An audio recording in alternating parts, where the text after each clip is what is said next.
Good morning, sir. Good morning. Good morning. Good morning, sir. Good morning. Good morning, Good sir. morning, sir. Good morning, sir. Good morning. Good morning, Morning, everybody. sir. Good morning, everybody. Good morning, sir. Good Good morning. morning. आगे start करते हैं पढ़ना हम लोग। कल हम लोग पढ़ रहे थे graphical method of vector addition. तो ग्राफिकल मेथड हमने पढ़ा था कल। आज जो है कि हम एनालिटिकल मेथड पढ़ेंगे कि कैसे वेक्टर्स को ऐड किया जाएगा।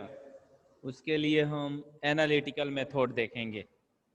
तो आज का नेक्स्ट टॉपिक होगा हमारा analytical method of vector addition. Analytical sir मेरे पास एक क्वेश्चन है। Method of vector addition. सभी लोग अपनी ऑडियो बंद कर लोगे।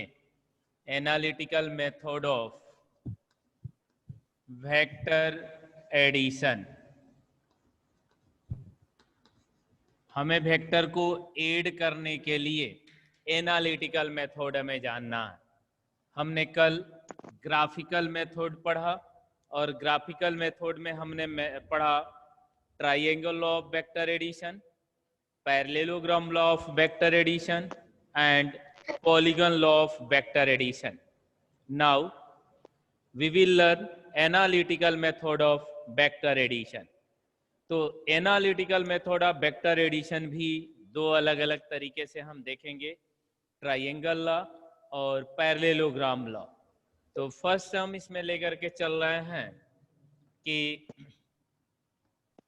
Triangle law. Triangle law, triangle law का यूज करके analytical method of vector addition हम फाइंड करेंगे। तो ट्राइंगल लॉ है क्या, इस बात को हम समझें। फर्स्ट हमने लेकर के ये चला है ट्राइंगल लॉ। तो हमें दो वेक्टर दिए गए हैं। Suppose as we are given two vectors, vector A and another vector b, another vector b।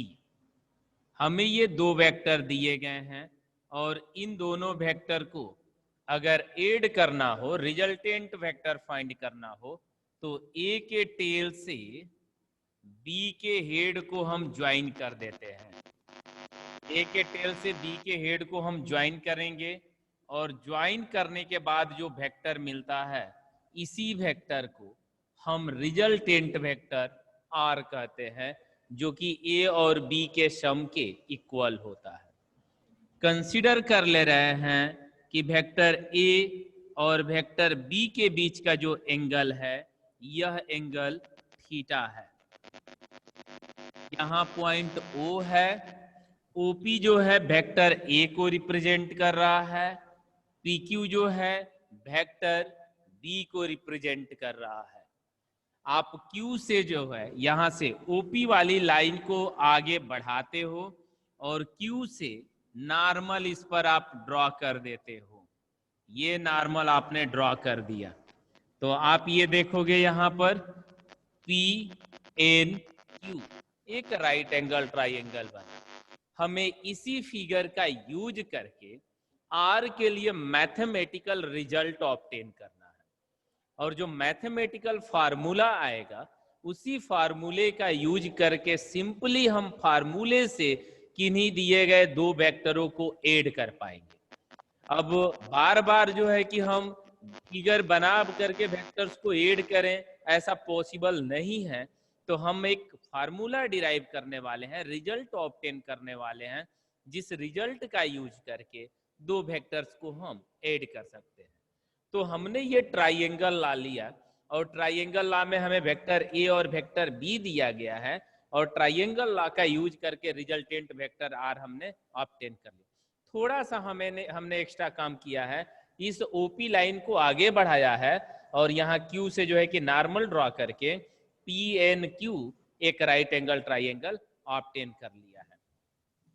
In figure यहां से आप लिख सकते हो कि इन इन फिगर यहां से क्लियर है, OP vector is equal to vector A. OP किसके इक्वल है? वेक्टर ए के इक्वल है। और पीक्यू अगर आप लेके चलते हो तो PQ vector is equal to vector B, ये हम लेकर के चल रहे हैं। और O Q vector is equal to vector R. अब आपको ध्यान देना है, from right angle triangle P N Q, आप फिगर से देख रहे हो कि P N Q right angle triangle है। कुछ लोगों का ऑडियो ऑन है, बंद करो, अनुज कुमार और आर्यन सिंह। तो हम ये राइट एंगल ट्राइएंगल लिए P N Q right angle triangle ले रहे हैं। इस राइट एंगल ट्राइएंगल में आप ध्यान दोगे कि हम इसे क्या काम करेंगे। इस पी एन क्यू में आप लिख सकते हो कि sine theta is equal to perpendicular upon hypotenuse.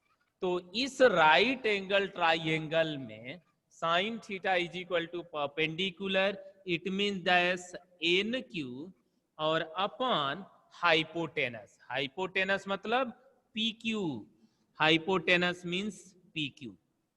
तो यहां से आप लिख सकते हो दिस इम्प्लाई दैट, एक लाइन आप चाहो तो और यहां पर लिख सकते हो कि this imply that N Q is equal to P Q sine theta. ये हो गया, इतना आप लिख सकते हो, पी क्यू साइन थीटा।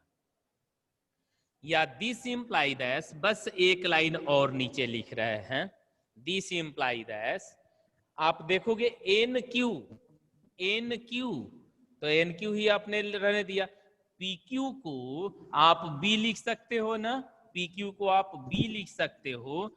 तो यहां से आप लिख सकते हो N Q is equal to B sine theta. ये मान लो आप इक्वेशन नंबर 1, आपने एन क्यू की वैल्यू निकाल लिया। अब आप चलो दूसरी पॉइंट्स पर। आल्सो इसी ट्राइएंगल का यूज कर रहे हैं, ये जो ट्राइएंगल PNQ हमने लिया है इसी ट्राइएंगल का यूज कर रहे हैं, और इसी ट्राइएंगल से हम लिख सकते हैं also cos theta is equal to base upon hypotenuse. इसी ट्राइएंगल, ये ट्राइएंगल हम लेकर के चल रहे हैं, तो cos theta is equal to base divided by hypotenuse. तो बेस की जगह पे आप क्या लिखोगे? Pn, और हाइपोटेनस की वैल्यू हो जाएगा PQ, that is PQ। This imply that we may write this is equal to Pn is equal to PQ cos theta, and this imply that Pn is equal to PQ, and at the place of PQ we can write B, that is B cos theta। ये रहा equation number 2। हम Pn की जगह पे B cos theta लिखेंगे, NQ की जगह पर B sin थीटा लिखेंगे। ये वैल्यू हमें मालूम हो गया। अब हम ये बड़ा वाला राइट एंगल ट्राइएंगल लेकर के चलेंगे। ये पूरा जो है राइट एंगल ट्राइएंगल है। Now in right angle triangle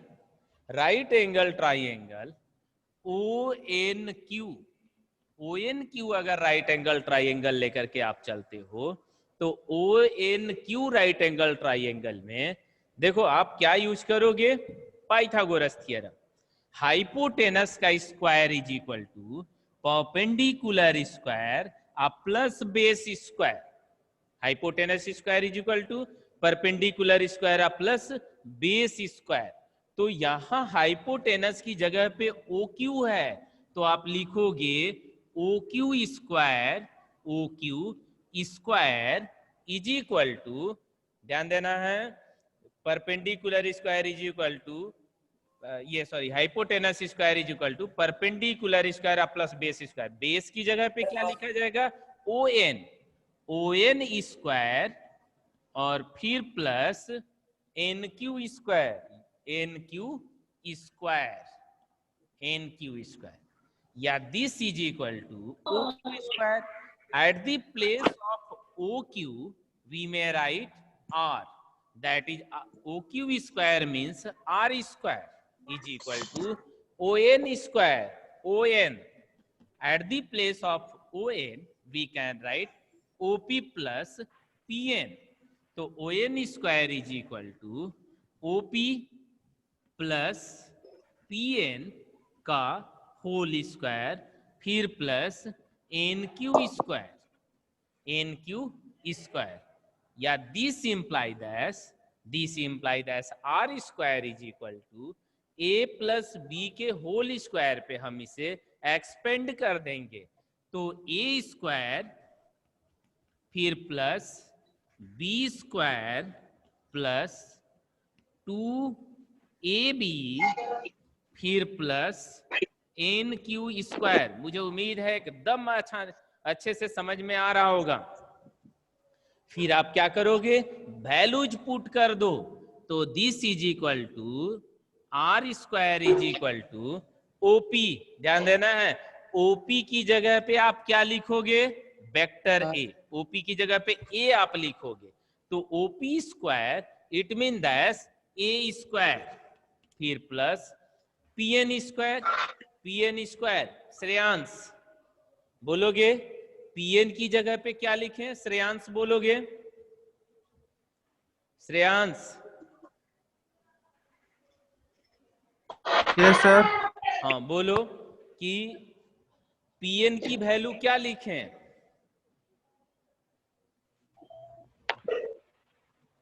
PN। हाँ देखो PN, देखोगे यहां से इस PN की वैल्यू इक्वेशन सेकंड से हमने निकाला है ना। PN की वैल्यू क्या है? B cos theta.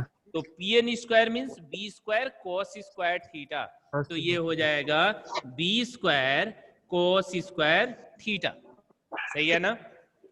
फिर प्लस आप क्या लिखोगे यहां से? फिर प्लस आप लिखोगे 2OP। तो 2OP की वैल्यू बोलोगे श्रेयांश? Yes sir. हाँ OP की वैल्यू क्या हो जाएगा? A। OP की वैल्यू A और PN की वैल्यू क्या होगा? फिर B cos थीटा। तो हो जाएगा यह B cos थीटा फिर प्लस NQ स्क्वायर। तो थोड़ा सा ये लाइन नीचे लिख रहा है। हाँ बोलो तो NQ स्क्वायर मीन्स फर्स्ट का यूज कर रहे हैं। NQ की वैल्यू B sin थीटा है ना, तो NQ square means B square sin square theta. हाँ स्क्वायर हम जिससे पूछेंगे वही लोग बोलोगे B square sin square theta. अब आप देखो यहां से देख रहे हो कि B square cos square theta, B square sin square theta. तो क्या दोनों में से B स्क्वायर कॉमन ले सकते हैं? तो आंसर होगा कि हाँ। तो B स्क्वायर जैसे कॉमन ले लोगे तो बचेगा cos square theta plus sin square theta and cos square theta plus sin square theta is equal to 1। तो इसी को लिख सकते हैं this implies R square is equal to A square फिर प्लस B स्क्वायर हो जाएगा ना, ये दोनों मिलके B स्क्वायर फिर प्लस 2AB cos थीटा। ये मैग्नीट्यूड रहा। R क्या है? रिजल्टेंट वेक्टर का मैग्नीट्यूड है। देयरफॉर आप लिख सकते हो देयरफॉर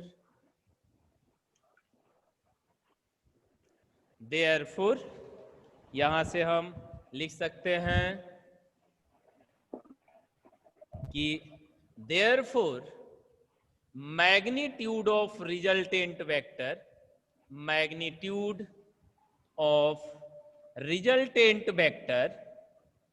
रिजल्टेंट दिख रहा ना? हाँ resultant vector vector R. Vector R का अगर आप रिजल्टेंट मैग्नीट्यूड लिखते हो, आर स्क्वायर की तो वैल्यू मालूम है, तो अगर आप आर निकालो तो this is equal to root over A square plus B square plus 2ab cos theta. ये रिजल्टेंट रहा। आया समझ में ना? अगर दो वेक्टर, मैं थोड़ा सा रिजल्ट के बारे में समझाएं आपको। ये रिजल्ट क्या है, बहुत इंपॉर्टेंट है, एकदम याद रखना। एनी हाउ आपको रट जाना है, क्योंकि हमें इसी चैप्टर तक और इसी टॉपिक तक इस फार्मूले का यूज नहीं करना है। बट जहां जहां हम वेक्टर क्वांटिटी की स्टडी करेंगे, क्लास 11th में या क्लास 12th में, जहां जहां वेक्टर क्वांटिटी का हम यूज करेंगे, वहां हमें इस फार्मूले की जरूरत पड़ेगी। तो अगर दो वेक्टर, सुनोगे आप, if we are given two vector, vector A and vector B, vector A and vector B, if both are at angle theta, then magnitude of resultant vector r, then resultant of vector a and b, resultant of vector a and b are, इन दोनों का resultant क्या है, r है। Its magnitude is given by r is equal to root over A square plus B square plus 2ab cos theta. यदि दो vector A और B एक दूसरे से थीटा एंगल पर इंक्लाइंड हो, तो दोनों का रिजल्टेंट वेक्टर आर का magnitude R is equal to root over A square plus B square plus 2ab cos theta से ऑब्टेन करते हैं। ये रिजल्टेंट वेक्टर आर है, इसका मैग्नीट्यूड है, ये मैग्नीट्यूड है, इधर वेक्टर किसी पर नहीं रेज होगा, ये मैग्नीट्यूड को बतला रहा है। तो magnitude of resultant vector R is equal to root over A square plus B square plus 2ab cos theta. Formula एकदम याद रखोगे, R is equal to root over A square plus B square plus 2ab cos theta. चलते हैं अगली बात, direction of. जब ये magnitude है तो डायरेक्शन भी निकालना पड़ेगा ना, तो डायरेक्शन कैसे निकालेंगे उसकी बात हम समझेंगे। Direction of vector R from vector A. Vector A से आर का क्या डायरेक्शन है, इस डायरेक्शन का हम जिक्र करेंगे। तो इस आर का, एक और सलाह है, अगर किसी को कोई प्रॉब्लम होगा तो हैंड रेज करोगे, हम फिर इधर देख करके आपसे पूछ लेंगे, कोई दिक्कत होगा तो। लेकिन इस तरह से आप लोग अपना ऑडियो म्यूट रखोगे तो बढ़िया रहेगा। आकृति यादव, बेटा अपना ऑडियो म्यूट करो। शुभम सिंह, बहुत सही। अब आप ध्यान दोगे, ये जो रिजल्टेंट वेक्टर आर है, यह रिजल्टेंट वेक्टर आर, ये रिजल्टेंट वेक्टर आर, इसका मैग्नीट्यूड तो इतना होगा, इसका मैग्नीट्यूड आपने निकाल लिया कि इसका magnitude R is equal to root over A square plus B square plus 2ab cos theta होगा। जानबूझ के मैं बार बार बोल रहा हूं कि आप बार बार सुनो, ये फार्मूला एकदम याद हो जाए आपको। तो ये आर आपको जो है मालूम हो गया, मैग्नीट्यूड। डायरेक्शन क्या, ए से डायरेक्शन हम निकालने वाले हैं, तो ए से इसका क्या डायरेक्शन है, ये direction suppose as angle beta है, और इसी एंगल बीटा की वैल्यू हमें फाइंड करना है। बीटा कहो, अल्फा कहो, कुछ भी कहो आप। तो ये मान ले रहे हैं, अल्फा ले रहे हैं, चलो ये अल्फा है। रिजल्टेंट वेक्टर आर ए से कितना एंगल फॉर्म कर रहा है, अल्फा एंगल फॉर्म कर रहा है, और इसी अल्फा की वैल्यू हमें ऑब्टेन करना है। तो अल्फा की वैल्यू कैसे ऑब्टेन करेंगे, इस बात को आपको समझना है। तो ध्यान दोगे, direction of vector R from vector A. Alpha कैसे निकालोगे आप, अल्फा निकालने के लिए आप देखो, ये राइट एंगल ट्राइंगल, ये ट्राइंगल, ये राइट एंगल ट्राइंगल, इस राइट एंगल ट्राइंगल में tan alpha is equal to perpendicular upon base. आप लिख सकते हो कि from right angle triangle O N Q, O N Q, O N Q, tan alpha is equal to tan alpha is equal to perpendicular, it means as qn और divided by base, and at the place of base we will write OP plus PN, and this implies as tan alpha is equal to where alpha is angle between vector R and vector A, that is alpha represents direction of vector R with vector A से R किस angle पर है, किस direction पे है, उसको जो है कि अल्फा एंगल रिप्रेजेंट कर रहा। अब आप समझो tan alpha is equal to this qn की वैल्यू आप लिखोगे इक्वेशन 1 से, qn की वैल्यू इक्वेशन 1 से लिखा जाएगा। और हम आप लोगों से पूछेंगे कि जगह हो कि सो गए। अभिषेक वर्मा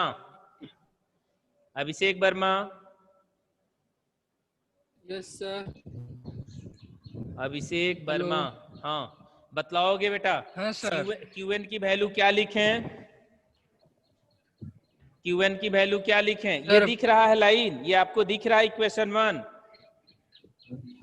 मेरा जहां पे ये हाथ है, हाथ दिख रहा होगा आपको, इक्वेशन 1 दिख रहा है ना? तो ये एन क्यू कहे चाहे क्यूएन कहे, मैग्नीट्यूड है तो कोई अंतर नहीं है।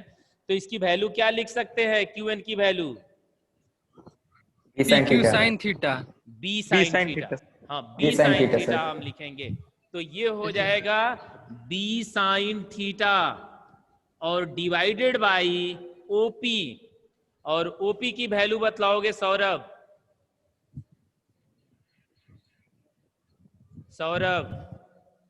सर थोड़ा बता लीजिए, उसके बाद से थोड़ा लास्ट में मैं पूछना चाहता हूँ। ओपी की वैल्यू पहले बतला दो, मैं पहले तुमसे पूछना चाह रहा हूँ।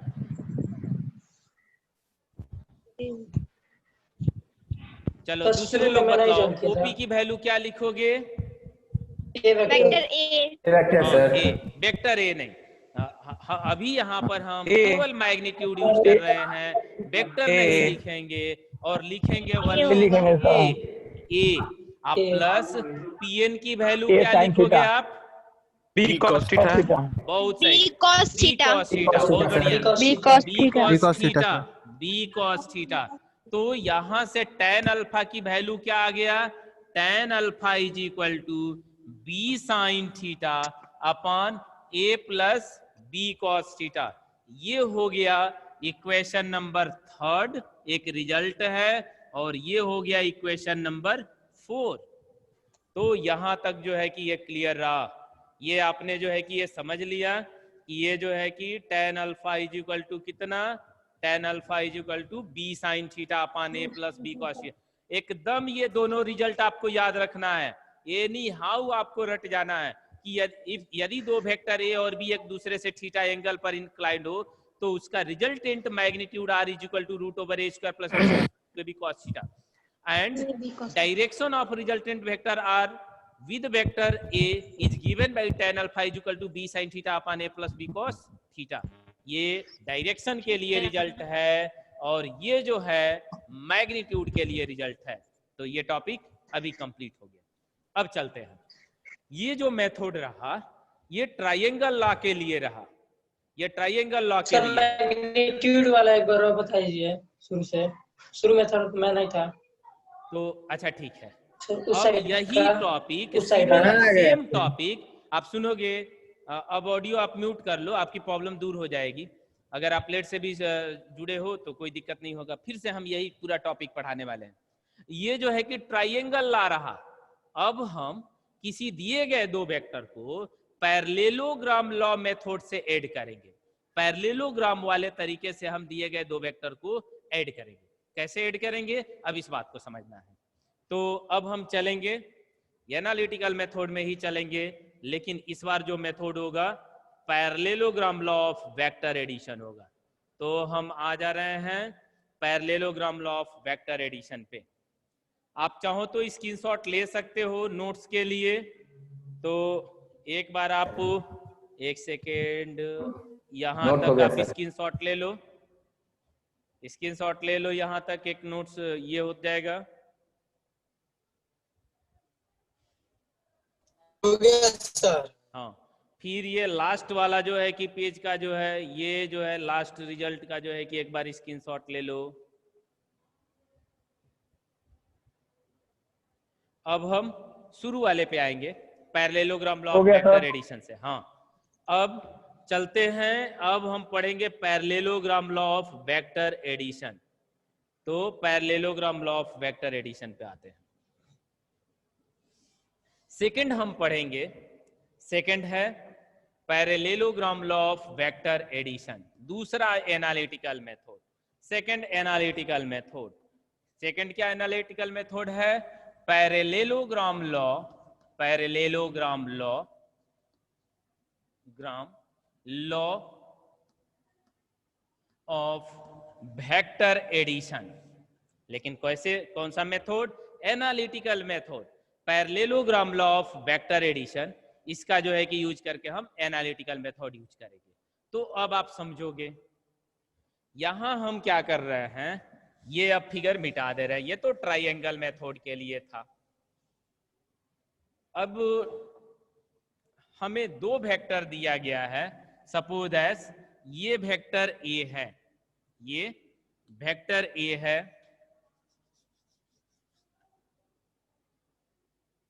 ये वेक्टर ए है, और ये वेक्टर ओपी है, ओपी है, ओपी वेक्टर ए के इक्वल है। यहीं से हम, यहीं से एक दूसरा वेक्टर हम ड्रॉ कर रहे हैं, और यह वेक्टर कौन सा वेक्टर है? Vector B. ठीक, पैरेललोग्राम लॉ में यही ना होता है। फिर दोनों का यूज करके, दोनों का यूज करके हम एक क्या बना लेते हैं? पैरेललोग्राम बना लेते हैं। दोनों का यूज करके हमने एक पैरेललोग्राम बना लिया। हमने दोनों वेक्टर ए और बी का यूज किया और यहां हमने पैरेललोग्राम बना लिया। समझ में आया कि नहीं? और इस पैरेललोग्राम का जो डायगोनल होगा, जो कि दोनों के इंटरसेक्शन पॉइंट से जाएगा, यही डायगोनल रिजल्टेंट वेक्टर आर को रिप्रेजेंट करेगा, जो कि वेक्टर ए और बी के सम के इक्वल होगा। दोनों वेक्टर्स ए और बी के बीच में जो एंगल है, यह कितना एंगल है? थीटा एंगल है। यह ओपी है और हम इसे OQ कह दे रहे हैं। OQ, OQ जो होगा वो वेक्टर बी के इक्वल होगा। अब आप समझो, और जो रिजल्टेंट है, रिजल्टेंट है, इसे क्या कहे थे हम लोग? ऐसे लिख रहे हैं, यहां Q लिख दे रहे हैं और ये S लिख दे रहे हैं। ठीक है, कोई परेशानी नहीं है? क्या पैरेललोग्राम लॉ से किसी दो वेक्टर का रिजल्टेंट ऐसे ही निकालते हैं ना? ऐसा ही ग्राफ बना करके हम रिजल्टेंट वेक्टर ऑब्टेन करते हैं। अब आप इसी का यूज करके फार्मूला डिराइव करोगे और रिजल्टेंट आर का मैग्नीट्यूड और डायरेक्शन निकालोगे। तो देखोगे कैसे हम काम करेंगे। हम इस ओपी लाइन को आगे बढ़ाते हैं, ओपी लाइन को हमने आगे बढ़ाया और क्यू से एक नॉर्मल हमने ड्रॉ कर दिया। ये कौन सी लाइन हमने ड्रॉ कर दिया? क्यूएन हमने ड्रॉ कर दिया। जब यह एंगल थीटा है तो यह एंगल भी कितना होगा? थीटा ही होगा। तो क्या PN Q right angle triangle बन गया? तो आपका आंसर होगा कि हाँ, बन गया। अब इस फिगर में क्लियर है ओपी किसके बराबर है? वेक्टर ए के बराबर। आया आप पीक्यू कहो चाहे ओएस कहो, पैरेललोग्राम लॉ में, पैरेललोग्राम में आमने सामने की साइड इक्वल होती है। दैट इज आप लिख सकते हो PQ vector, PQ vector is equal to OS vector is equal to vector B. उम्मीद है आप में से किसी को कोई प्रॉब्लम नहीं होगा। अब आप क्या करोगे? आप ये ट्राइंगल लेकर के चलो, राइट एंगल ट्राइंगल PNQ। अब हम इस राइट एंगल ट्राइंगल PNQ को लेकर के चल रहे हैं। तो अगर इस राइट एंगल ट्राइंगल PNQ को लेकर के चलें तो now from right angle triangle P N Q sine theta निकाल लोगे वही वैल्यू। बात समझ में आया कि नहीं? इस बार हम कुछ नहीं लिखने वाले हैं, केवल फिगर हमने चेंज किया और बाकी वही रिजल्ट मिलेगा।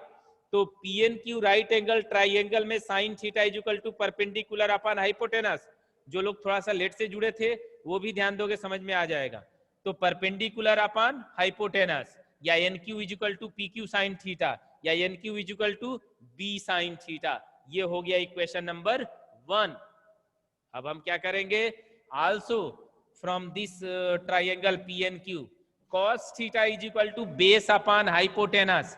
Base means P N, hypotenuse की जगह पे पी क्यू, तो P N is equal to P Q cos theta. तो पी एन की value B cos theta, equation number 2। Now in right angle triangle O N Q पूरा right angle triangle, इसमें आप O Q square is equal to O Q square, hypotenuse square is equal to perpendicular square plus base square. मुझे उम्मीद है सबको अच्छे से समझ में आ रहा होगा। फिर आप इसको एक्सपेंड करोगे, ओ क्यू मतलब R, O Q means R, R square is equal to O N मतलब OP plus P N, OP plus P N का whole square plus N Q square, A plus B का whole square पे इसे expand कर दोगे, A square plus B square plus 2ab, फिर plus N Q square, OP की value A square, P N मतलब B cos theta, B square cos square theta, 2op 2a P N B cos theta, N Q square B square sine square theta, और फिर आपने solve किया, ये result रहा r is equal to root over A square plus B square plus 2ab cos theta. समझ में आ गया? और direction of r from a, r अगर a से एंगल अल्फा बना रहा हो तो फिर tan alpha is equal to perpendicular upon base, मतलब qn divided by on, qn divided by कितना on, और on की वैल्यू कितना op प्लस pn, तो op प्लस pn, qn की value qn is equal to equation first से देखोगे b sine theta और upon a plus b cos theta. तो चाहे ट्राइंगल इक्वेशन थर्ड से समझाइए सर थोड़ा। चाहे ट्राइंगल लॉ से वेक्टर्स को ऐड करो या पैरेललोग्राम लॉ से वेक्टर्स को ऐड करो, रिजल्टेंट मैग्नीट्यूड और डायरेक्शन सेम आता है। तरीका सिमिलर प्रोसेस हमने फॉलो किया है, केवल फिगर चेंज करना पड़ा। अब अगर किसी को प्रॉब्लम हो तो बारी बारी से पूछ सकते हो, हैंड रेज करके, जैसे अनुराग कुमार बोलोगे। सर इक्वेशन थर्ड से समझाइए sir, magnitude of result. Equation third मतलब कि ये वाला। Yes sir. हाँ, इसमें आप देखोगे आपको ये आर स्क्वायर है ना, ये देख पा रहे हो कि नहीं, ये line? Yes sir. R square is equal to A square plus B square plus 2ab cos theta आया। तो आर स्क्वायर की वैल्यू है, तो जब आर लोगे तो ये इस रूट में हो जाएगा ना, इसलिए आर जब लिए हैं तो ये क्या हो गया है, स्क्वायर रूट में हो गया, रूट ओवर ए square plus B square plus 2ab cos theta. आ गया समझ में? Yes sir. तो ये समझ में आ गया ना टॉपिक, अच्छे से एकदम तैयार कर लोगे आप लोग। अब हम इसमें स्पेशल केसेस लेकर के चल रहे हैं, 5 मिनट का टाइम है और हम इसका स्पेशल केसेस पढ़ाएंगे। सिमिलर यही है, आप केवल चाहो तो ये पहला जो है स्क्रीनशॉट ले सकते हो केवल फिगर का, बाकी हमने कहीं कुछ चेंजिंग नहीं किया है, सब नाम भी उसी तरह से रखा है कि फिर से हमें कुछ लिखना ना पड़े। तो आप पहले पेज का जो है कि केवल ये स्क्रीनशॉट ले सकते हो। और चलते हैं अब हम स्पेशल केसेस। हाँ चले ना आगे। सर एक सेकंड। हाँ बोलो सर, ये जो क्यूपी है सर, जो ये क्यूपी है उसका कुछ नाम नहीं दिए हैं। QP PQ. हाँ ये देखो पीक्यू हमने इसे कहा है, ये पीक्यू है। तो जो पीक्यू है पैरेललोग्राम में आमने सामने की साइड इक्वल होती है, तो OS के बराबर होगा ना PQ। हाँ सर, हाँ सर, होगा। और जब OS के बराबर होगा PQ तो OS किसके बराबर है? वेक्टर B के। तो यह भी वेक्टर B ही ना होगा, हमने हाँ, नाम सर, दिया होगा। है यह वेक्टर B। आया समझ में? लाइट जो है कि कट गया। अभी जो है कि हम स्पेशल क्लासेस स्टार्ट करेंगे, आपस में आप बात नहीं करोगे। ऑडियो म्यूट करो सभी लोग, जिनका ऑडियो ओपन है म्यूट करो।